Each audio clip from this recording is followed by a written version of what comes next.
nhiều.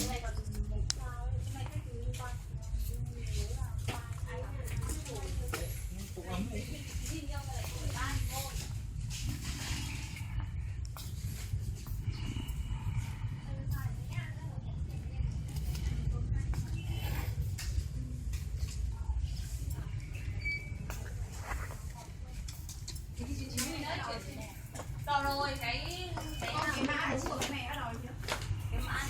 Cái mã như thế này đã rồi chưa? Nhưng mà bán cái kia lỗ mất nữa.